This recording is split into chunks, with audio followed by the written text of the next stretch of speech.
10 days before Jacqueline Bouvier was set to become Jackie Kennedy, a flood destroyed her wedding gown, and one young seamstress was handed an impossible mission. Or was she handed an impossible mission to create the most iconic bridal gown on American soil in the first place? What happened next became one of the most remarkable wedding gown rescues in American history.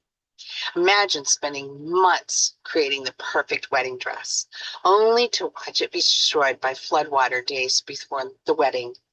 The most famous wedding dress in America almost never made it down the aisle, and hardly anyone knows why.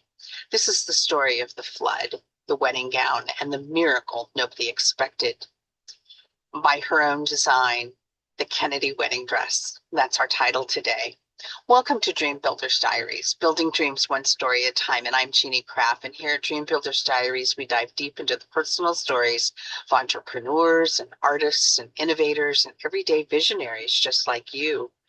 We believe that every dream starts with a story worth telling. And by sharing these stories, we aim to empower you to create your own dream and the story behind it.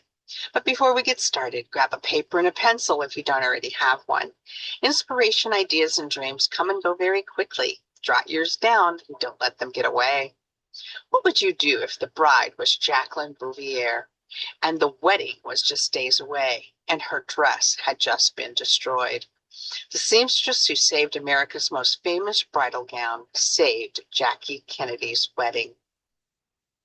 Born in rural Clayton, Alabama, she was the great-granddaughter of an enslaved woman and an Alabama plantation owner.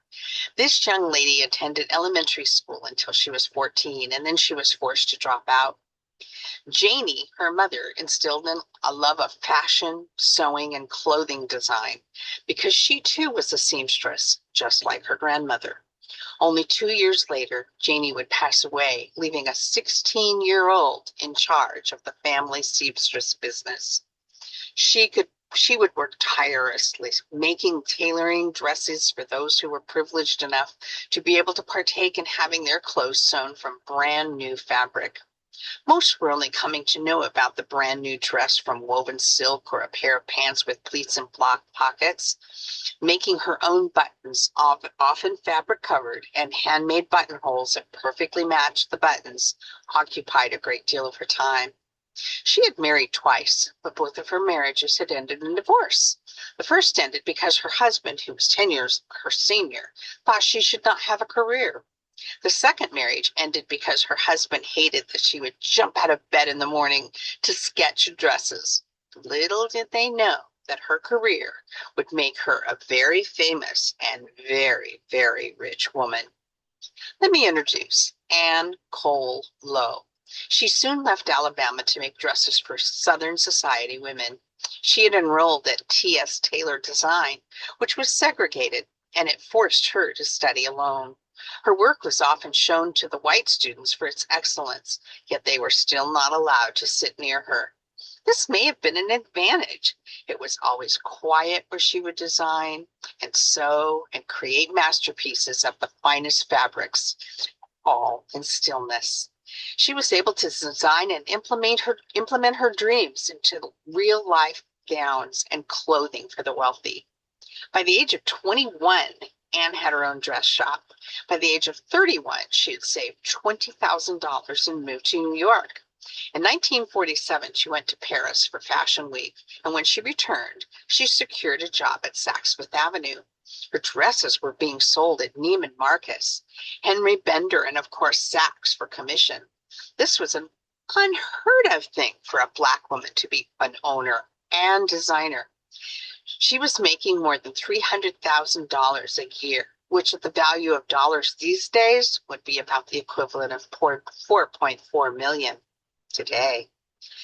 Then a very unique and special call came. The request would be for one of her one-of-a-kind special gowns made of the finest fabrics money could buy.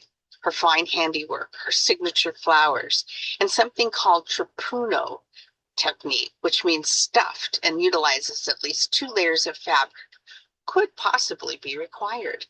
The call had come from the mother of Carolyn Lee and Jacqueline Bouvier. Jacqueline was to marry John F. Kennedy. Yes, that John F. Kennedy. The call was for Anne to design and make the dresses for one of the most elegant weddings in history. As certainly up to that point, Anne had made the dress of Janet to marry their father, and now it would be her daughter's turn to have a handmade wedding gown. The dress would be made of 50 yards of silk ivory taffeta, with interwoven bands of tucking to form the bodice, and a similar tucking would create a large circular skirt and provide stability and substance as it was attached to the carefully measured bodice. Large circular designs swept gracefully around the full skirt. The iconic ivory silk was transformed into a gown featuring a portrait neckline and a bouffant skirt. Months of work had gone into the bridal attendants' gowns.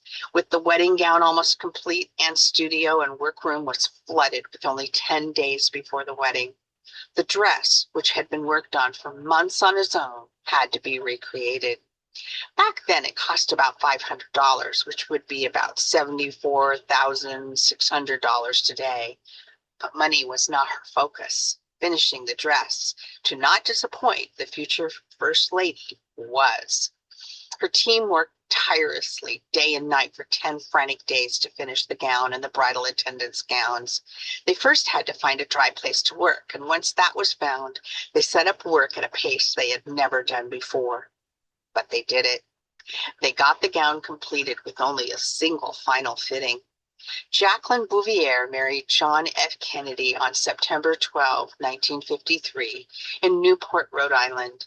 The ceremony was held in St. Mary's Catholic Church, and there were 600 attendants at the wedding, and another 600 guests attended the grand reception at the Hammersmith Farm, which is the Bouvier estate. The Archbishop Cushing officiated, and a special blessing from Pope Pius XII was read.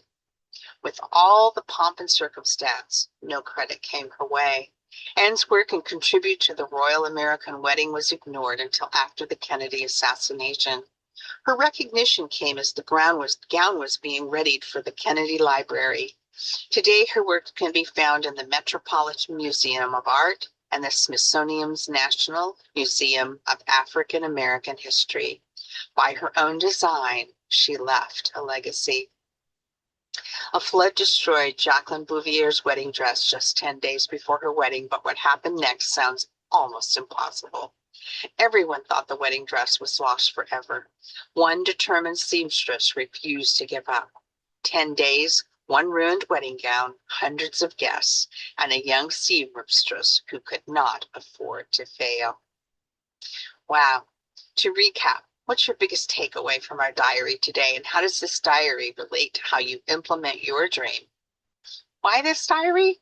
Because this diary demonstrates the magic and beauty of a determination that would defy the odds. There was a wedding gown that had to be made perfectly in 10 days. And I also share this diary because this powerful diary also celebrates the virtues of how when someone believes in themselves and in others to complete a masterpiece, it can be done.